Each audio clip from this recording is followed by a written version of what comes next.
Once, long before science had names for stars, humans asked the same questions we still ask today. What is truth? What is purpose? Why are we here?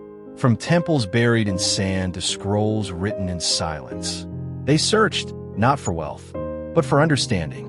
They left behind clues, philosophies older than empires, yet still breathing in our world. This is not history.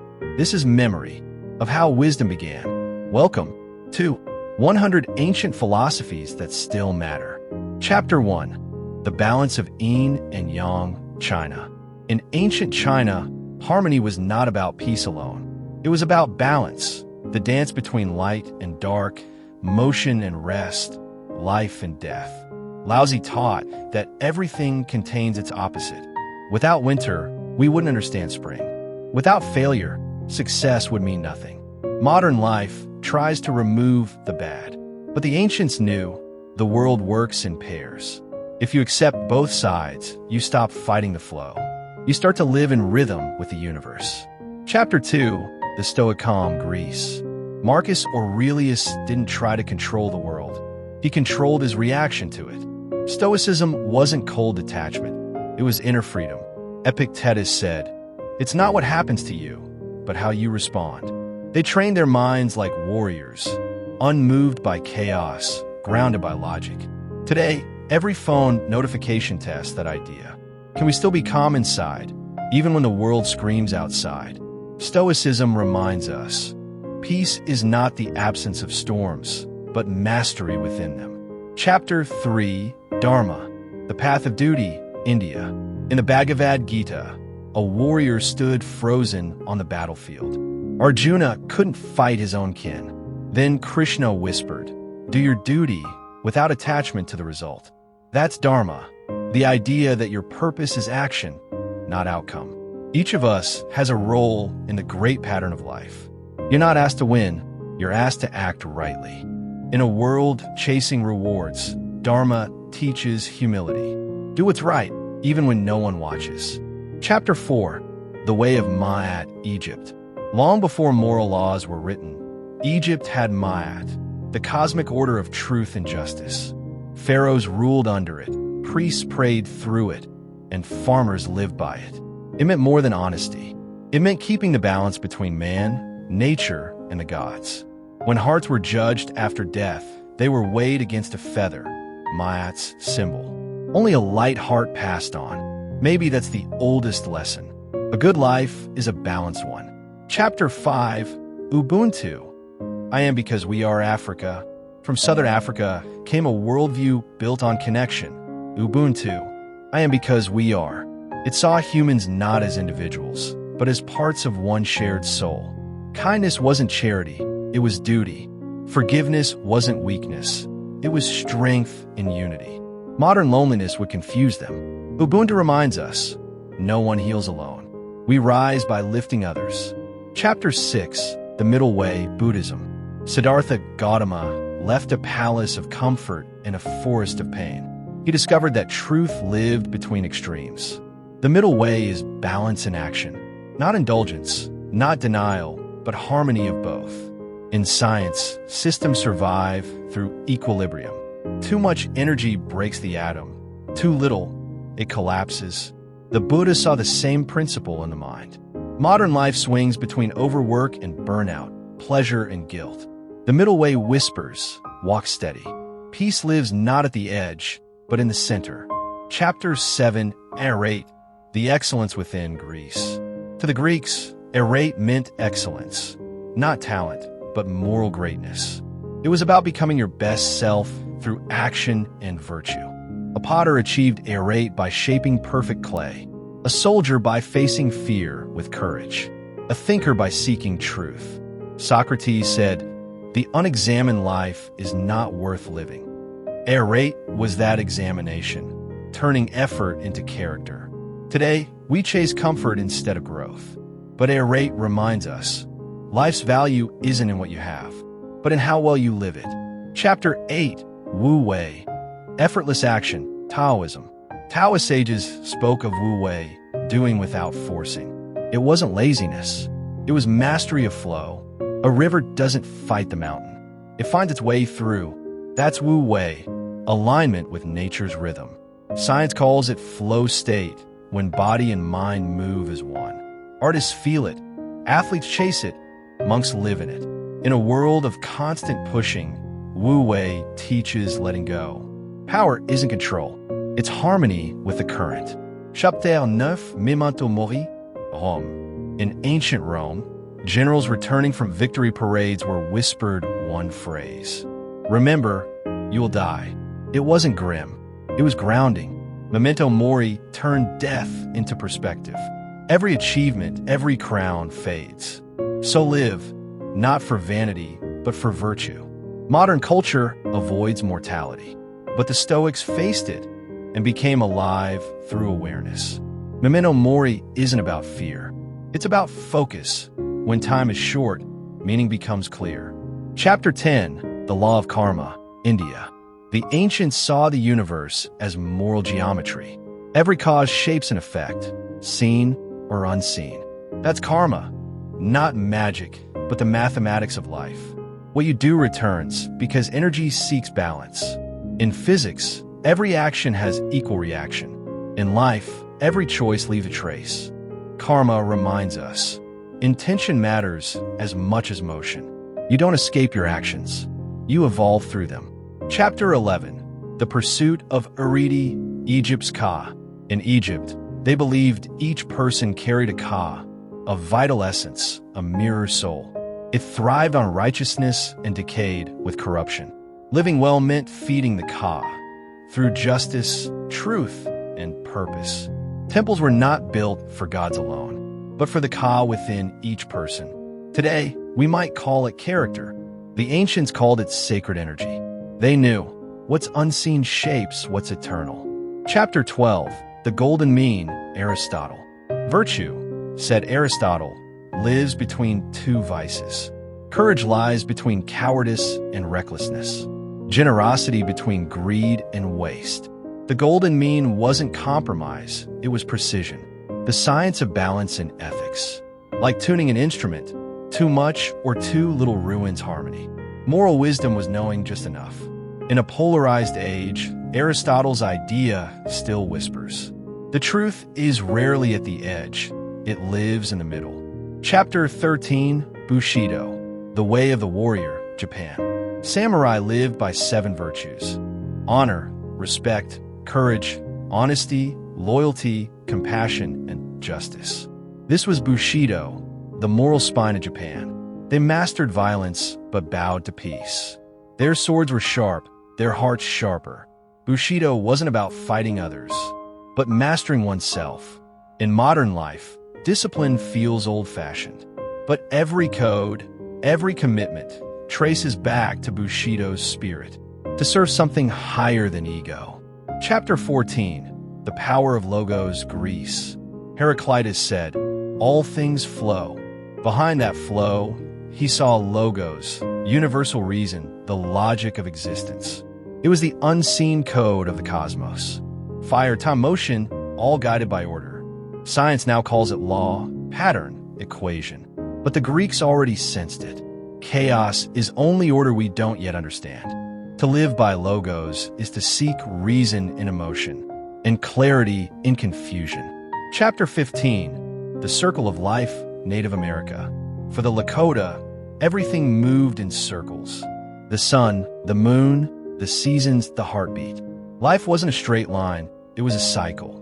Birth, death, and renewal in endless rhythm. Modern ecology echoes this truth. Energy never disappears, it transforms. When you honor the circle, you live sustainably. Take only what you need, give back what you take. The ancients saw Earth not as property, but as family. Chapter 16, The Art of Detachment, Hinduism. Ancient yogis taught Virajaya, detachment from desires. Not rejection, but freedom from control. Desire is fire, useful, but consuming. Detachment cools the mind, sharpens awareness. Today's science calls it emotional regulation. The ancients called it liberation. When you stop clinging, peace begins to breathe. Detachment isn't loss, it's clarity.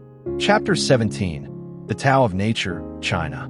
Laozi wrote, "Man follows earth. Earth follows heaven. Heaven follows the Tao. Everything flows in natural order. When humans force control, the world breaks balance." The Taoists didn't worship gods, they studied patterns. They saw life as ecosystem, not hierarchy. Modern ecology rediscovered what they already knew. Harmony is survival. Control is illusion. Chapter 18. The Fire of Zoroaster, Persia. Before empires fell, Persia lit sacred flames to symbolize truth. Zoroaster taught a universe of dual forces, good and evil, light and darkness. But humans were not victims, they were participants. Every thought and deed fed one side. In today's terms, it's ethics in motion. The world is shaped not by gods, but by the choices of men. Chapter 19. The Way of Reason, Confucius. Confucius didn't seek heaven. He sought order on earth. His teachings built civilizations, not temples. He said society works when virtue begins at home. Respect parents, lead with integrity, speak with truth. Confucianism was social harmony through moral intelligence. In systems theory, small inputs ripple into big effects. Confucius already knew. Good character is the seed of good nations. Chapter 20. The Epic of Gilgamesh, Mesopotamia. The oldest story known to man told of a king who feared death. Gilgamesh sought immortality across deserts and storms, only to find it in friendship and legacy. Ancient Sumerians used myth to mirror truth. Science can't measure meaning, but stories keep civilizations alive. Gilgamesh learned what we still forget. You don't conquer death by living forever. You conquer it by living well. Chapter 21.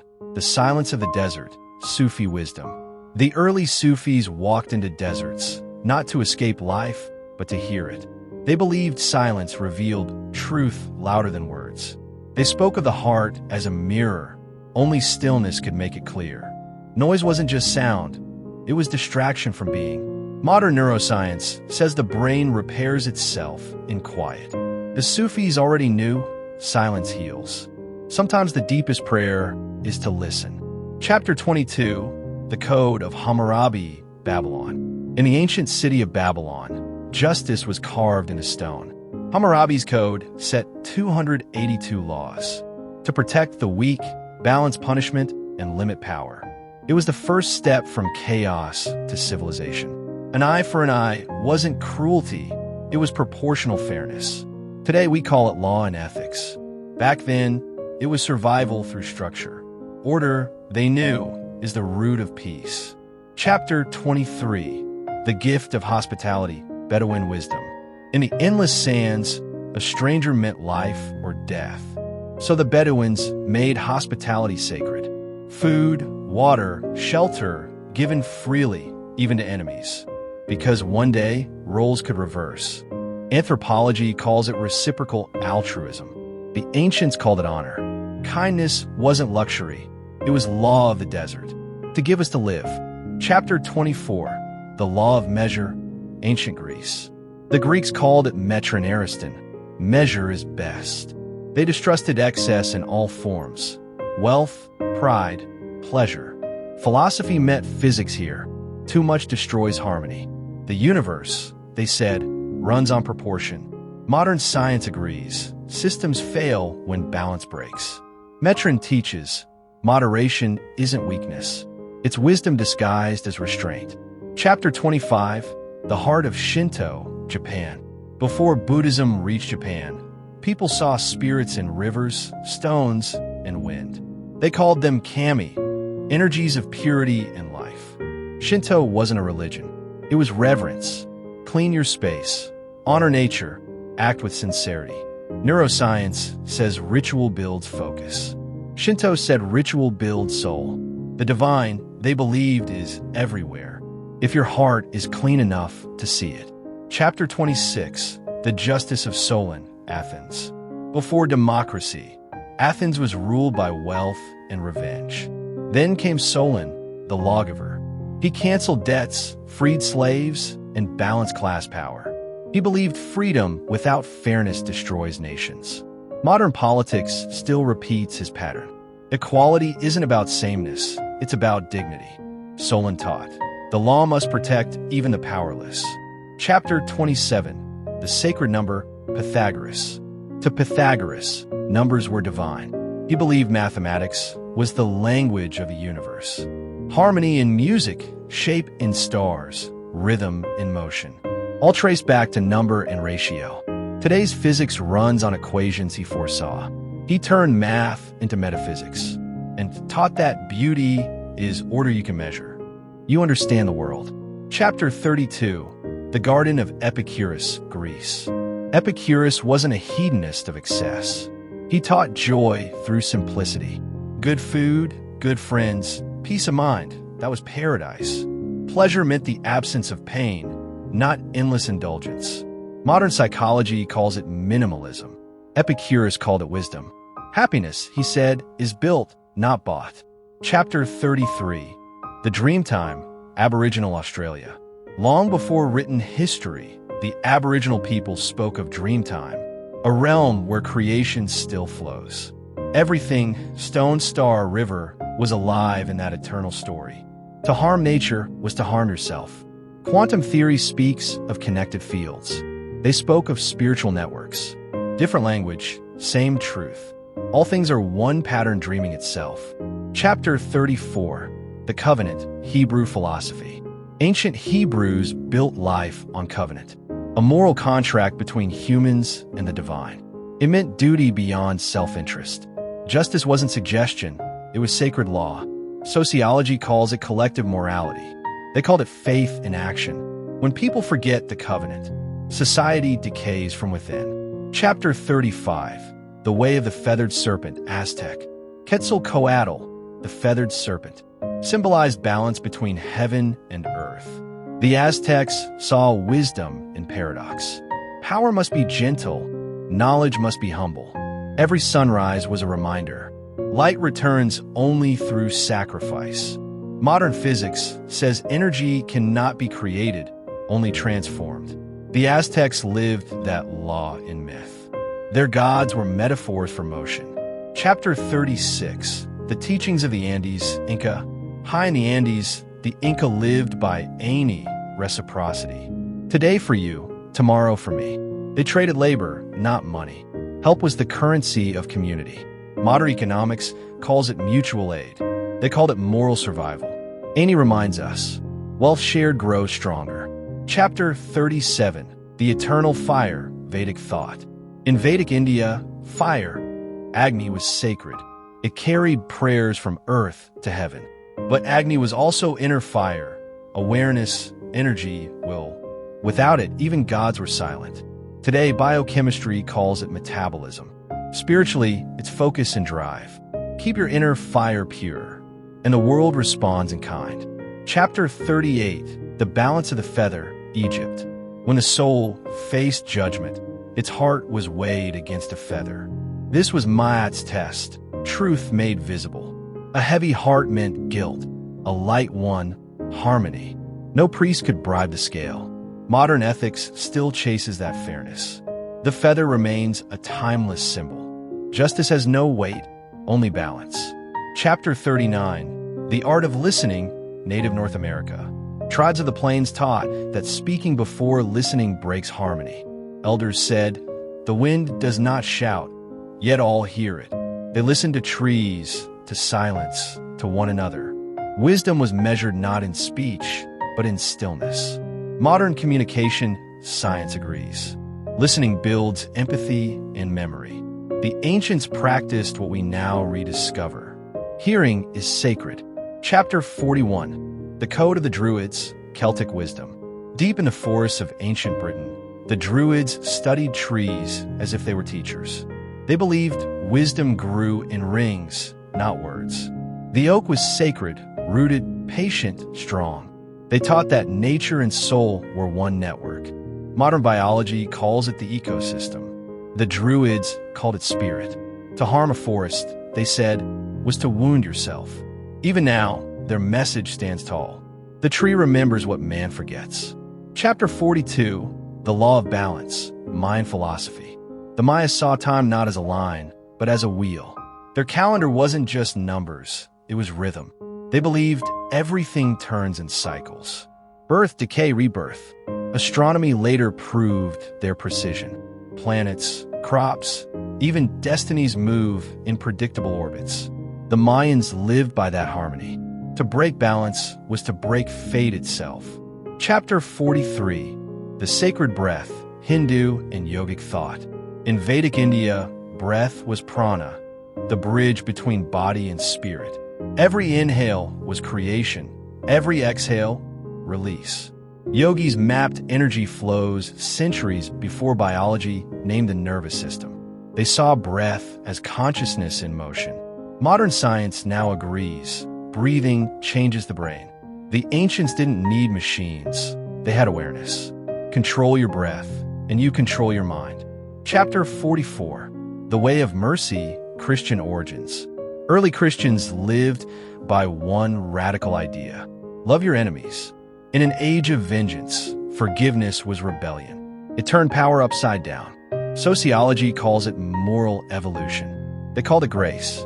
The idea reshaped empires, not through war, but compassion. Mercy became the weapon no sword could defeat. Chapter 45, The Path of Harmony, Taoism. Taoist monks saw life like water, soft, patient, unstoppable. They believed the strongest things yield instead of break. Laozi wrote, "Nothing is weaker than water, yet nothing overcomes it." Modern science calls it adaptation. They called it wisdom.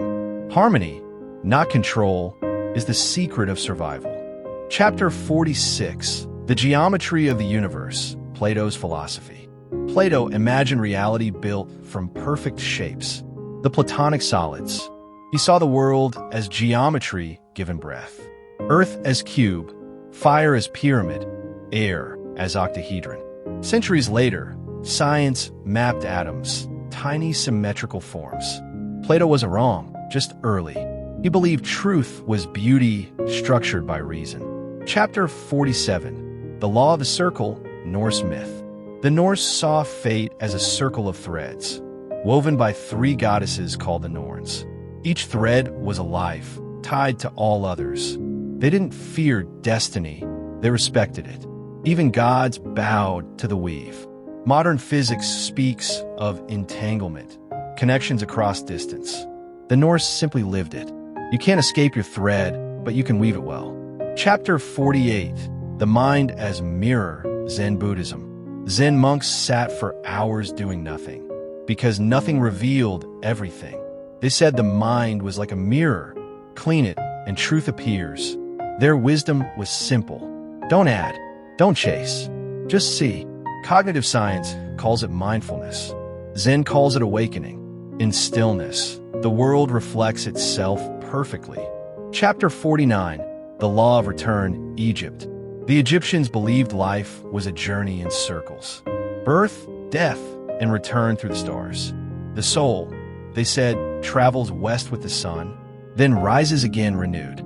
Astrophysics now shows we're made from stardust. Their myth was cosmic poetry made real. To them, immortality wasn't fantasy. It was physics and faith. Chapter 50, The Dance of Shiva, India. Shiva, the cosmic dancer, moves through destruction and creation alike. Each step ends worlds and begins new ones. Physicists describe energy cycles, collapse, and rebirth. The ancients danced those equations in ritual. The dance of Shiva isn't chaos. It's rhythm, the heartbeat of the universe. Destruction, they said, is just creation changing shape. Chapter 51, The Logic of Aristotle, Greece. Aristotle built the first blueprint of reason. Observation, hypothesis, conclusion. The skeleton of science. He believed truth wasn't belief, it was evidence. That logic became the foundation of every modern discipline. His legacy proves thinking clearly is humanity's oldest superpower. Chapter 52, The Power of the Word, Egypt. In the temples of Thoth, priests spoke words believed to shape reality. They called it Heka, the magic of language. Every sound carried vibration. Every name carried force. They didn't separate speech from creation. Linguistics and sound science echo that today. Words do change biology. Egyptians simply named the phenomenon first. Chapter 53. The Light of Zeno, Stoic Logic. Zeno of Citium taught Stoicism in a painted porch in Athens. He said reason was divine fire within all beings. Virtue was not taught, it was practiced daily. Like light spreading through shadows, logic illuminated chaos. Modern psychology builds on his work. CBT, resilience, self-mastery. Zeno's light still burns in modern minds. Chapter 54. The Song of the Vikings, Norse Ethics. The Vikings believed honor outlived death. They sang, "Cattle die, kinsmen die," but the name never dies. They lived fiercely but by code. Truth, courage, generosity. Violence was only half the story. Integrity was the other. Sociologists call it honor culture. They called it legacy. Your name was your soul written in memory. Chapter 55. The Eye of Horus, Egypt. Each part of the symbol represented a human sense. They saw health as harmony between parts. Mind, body, and spirit aligned. Medicine now confirms. Stress, emotion, and immunity intertwine. Horus, I was early holistic science disguised as myth. Chapter 56. The Sacred Earth, Native South America. The Quechua word Pachamama meant Mother Earth. She was not worshipped, she was respected. They gave thanks before harvest, shared land, and restored balance after taking. It wasn't religion, it was ecology with reverence. Today's sustainability echoes their truth. The earth doesn't belong to us, we belong to her. Chapter 57. The Shadow Within, Jung and Ancient Alchemy. Alchemy wasn't just turning lead into gold, it was turning fear into wisdom. The shadow was the unexamined part of the self. Carl Jung later gave it a name, but the ancients already practiced its healing. Transformation, they said, begins in darkness. Only by facing shadow do you find light. Chapter 58. The Power of Choice, Zoroastrianism. Zoroaster taught that every human holds two flames, one for good, one for evil. Each act feeds one fire. Every choice shapes destiny. Modern ethics agrees. Free will defines morality. To choose rightly is sacred rebellion against chaos. Chapter 59. The Voice of the Ancestors, African Thought. Across Africa, ancestors were not gone. They were present in wind, dreams, and memory. They guided through intuition, not words. Modern psychology calls it genetic memory. They called it spirit. To forget your ancestors was to forget yourself. They live on, each time you honor where you came from. Chapter 60. The Wisdom of Impermanence, Buddhism. Everything that arises fades. Mountains erode, empires fall, even stars burn out. The Buddha called it anicca, impermanence. It wasn't despair, but liberation. Because when nothing lasts, everything becomes precious. Impermanence teaches not loss, but presence. Chapter 40. The Mandala of Mind, Tibetan Philosophy. Tibetan monks painted worlds in side circles, mandalas. Each symbol mirrored the structure of the cosmos. They built them grain by grain, only to sweep them away. A lesson in impermanence. Physics says all systems decay. Nothing lasts forever. Tibetans turned that fact into art. To create, then release. That's enlightenment in motion. Chapter 61. The Law of Resonance, Egypt and Greece. Both Egyptian priests and Greek philosophers believed the universe vibrates in harmony. They called it sympathia, the connected pulse of all matter. Plato said the soul is a string. Strike it right, and it sings with the cosmos. Modern physics calls it resonance and frequency. To them, music wasn't entertainment, it was alignment. A pure note could heal because harmony is health. Everything alive is a song waiting to be tuned. Chapter 62. The Circle of Reciprocity, Native Americas. Among the Cherokee and Hopi, giving was sacred law. Every gift carried responsibility to return balance. Hunting, they offered thanks. Harvesting, they left offerings. They lived in dialogue with nature, not domination. Today, environmental ethics echo this principle. Nothing is taken alone. To receive without gratitude breaks the circle. Life is sustained by reciprocity. Chapter 63, The Path of Inquiry, Socrates. Socrates didn't claim to know truth. He claimed to question it. His weapon was a question. Why? Each answer revealed ignorance, then insight. This Socratic method became the root of modern science, testing beliefs through reason. He died for his curiosity, but left a civilization built on it. To question deeply is not rebellion. It's devotion to truth. Chapter 64, The Wisdom of the Feathered Sky, Maya. To the Maya, stars were teachers. They built observatories long before telescopes. They measured Venus, the moon, eclipses, and aligned temples to their rhythm. Science calls it astronomy. They called it harmony between heaven and earth. Their wisdom reminds us, when you look up long enough, you realize order hides inside chaos. You realize order hides inside chaos. Chapter 65, The Discipline of Mind, India, Patanjali. Patanjali wrote the Yoga Sutras, a manual for mastering thought. He said the mind, when uncontrolled, is like a wild horse. When still, it reflects truth. Yoga wasn't stretching, it was science of consciousness. Breath, focus, discipline, methods to quiet the storm. Modern neuroscience calls it neuroplasticity. They called it awakening. Train the mind, and reality reshapes itself. Chapter 66, The Wisdom of Duality, Persia. Persian mystics saw the world as a dance of opposites, light and shadow, truth and illusion. They taught that good and evil are mirrors, each revealing the depth of the other. In physics, polarity governs magnetism and energy. They saw the same in ethics. Balance, not purity, was the real enlightenment. Chapter 67, The Harmony of Heaven, China, Confucian thought. Confucius spoke of Li, ritual, respect, rhythm, and behavior. It was social gravity holding humanity in orbit. Every bow, every word was a note in the song of civilization. Without Li, society collapses into noise. Even now, manners and ethics trace back to that insight. Order begins in small gestures. Chapter 68, The Strength of Gentleness, Taoism. Taoists believe the soft conquers the hard. A reed bends in the storm and survives. They saw power in gentleness, not dominance. Physics echoes it. Pressure distributes, flow adapts.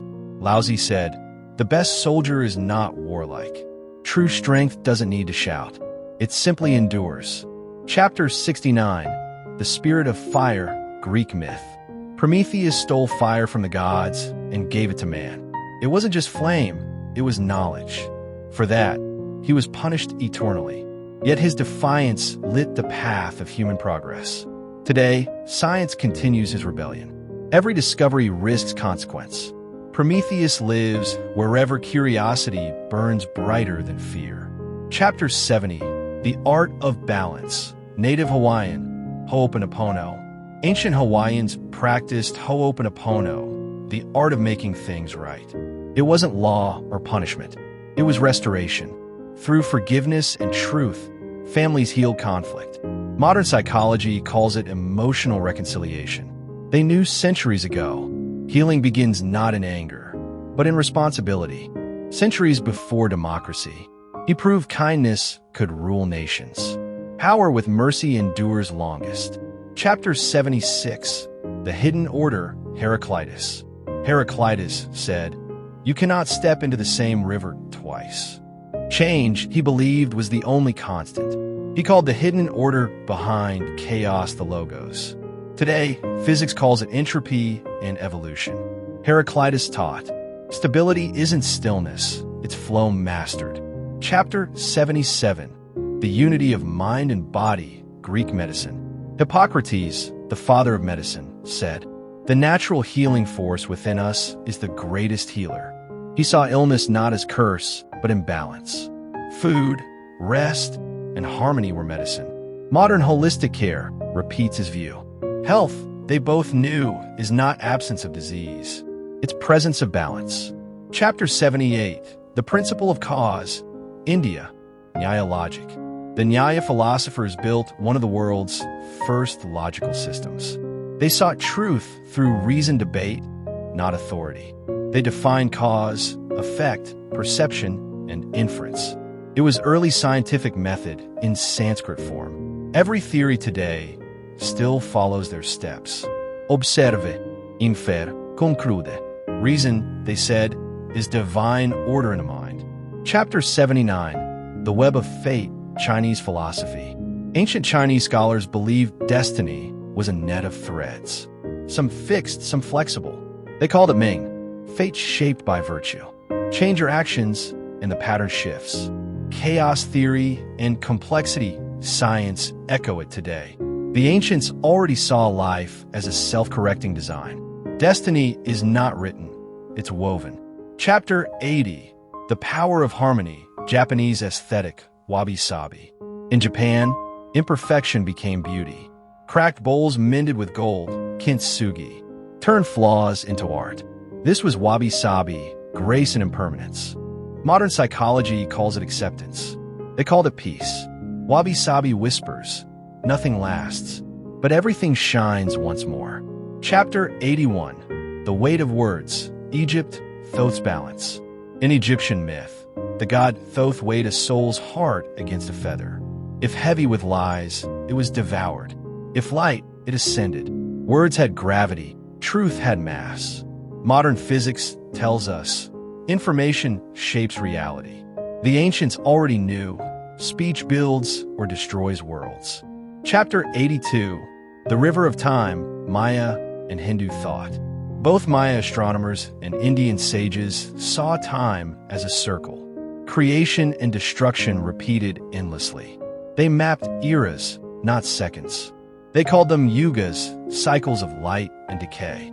Astrophysics later found, even galaxies breathe in cycles. The universe forgets and remembers itself, again and again. Chapter 83, The Law of Attention, Buddhist Mind Science. Buddha said, "What you think, you become." Modern neuroscience agrees. Focus reshapes the brain. Ancient monks train awareness like athletes train muscles. They mapped the mind long before psychology. Attention was the gate to liberation.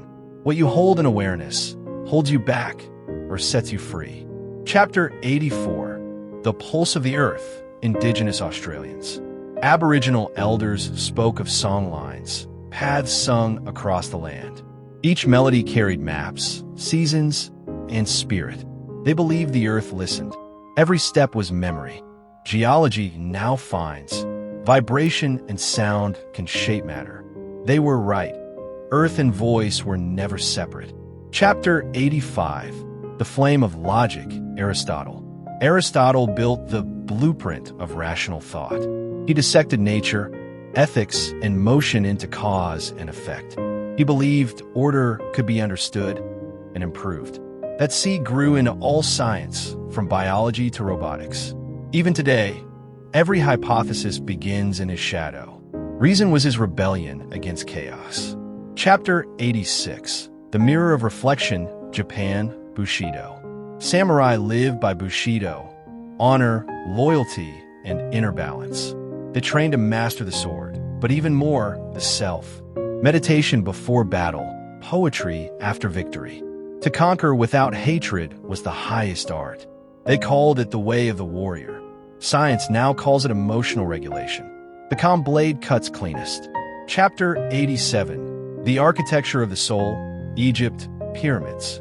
Pyramids were not just tombs, they were equations in stone, built with cosmic precision, aligned to stars.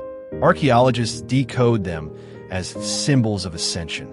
Each layer mirrored spiritual evolution. Geometry was their theology.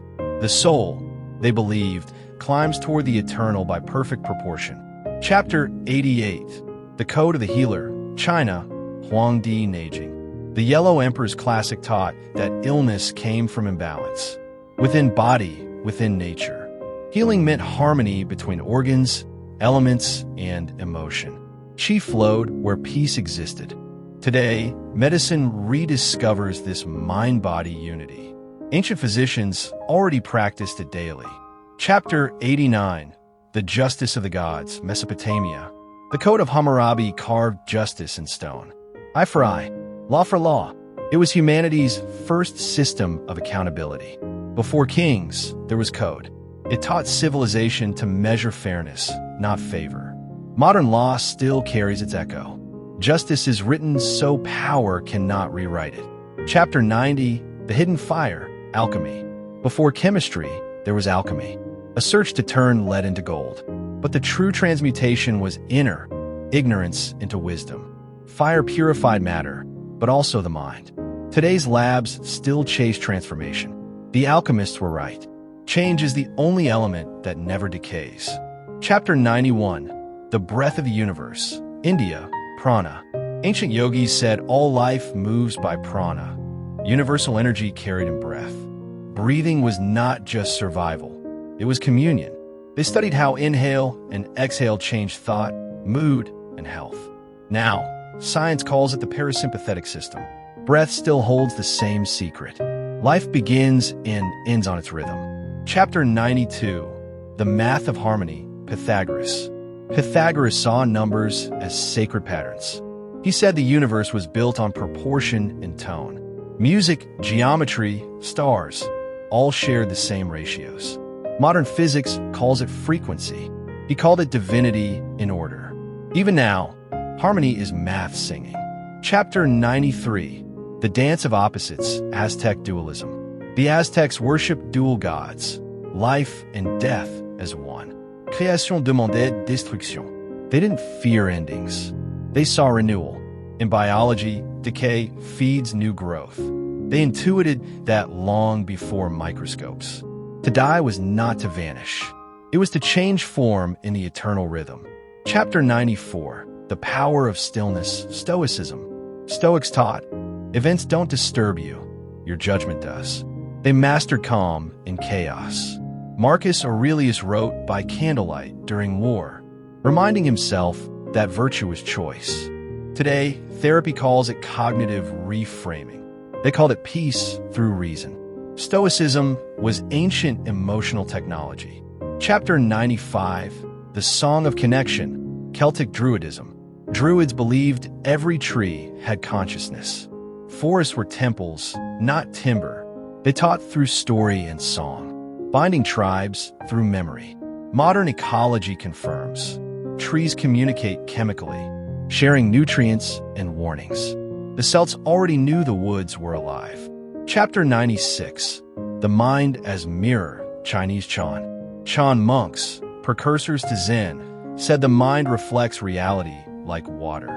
Disturb it and truth ripples. Still it and clarity appears. They trained in silence, seeing thought dissolve like mist. Neuroscientists now find that stillness rewires stress and emotion. The ancients meditated what we measure. Chapter 97, The Law of Compassion, Buddhism. Compassion, they said, is not emotion, it's understanding suffering is shared. To see yourself in others ends division. Brain imaging today shows empathy reshapes neural circuits. Ancient monks practiced that without machines. They proved wisdom without kindness is sterile. The heart is the highest intelligence. Chapter 98, The Circle of Renewal, Native Polynesia. Oceanic cultures taught that life moved in spirals. Storms destroyed, then nourished. They built canoes, not walls, trusting rhythm, not control. They sailed by stars and instinct. In their worldview, uncertainty was sacred. Modern resilience studies agree. Adaptation is the art of survival. Chapter 99, The Light Beyond, Egypt, Mystery Schools. The mystery schools of Egypt train minds to die before dying. Initiates faced darkness to find eternity within. They studied geometry, vibration, and symbol, not as myth, but as maps of consciousness. Their lesson endures. Immortality is awareness beyond fear. Death was never an end, only a veil. Chapter 100, The Echo of Wisdom, all civilizations. Across time, one truth repeats. Knowledge changes, wisdom endures. From deserts to temples, from scrolls to silicon, humans keep asking the same questions. What is good? What is real? What is self? And every age answers in its own tongue. Yet the melody remains. Science expands the map. Philosophy gives it meaning. The ancients were not primitive. They were the first scientists of the soul. And as we listen, their echo still builds the future.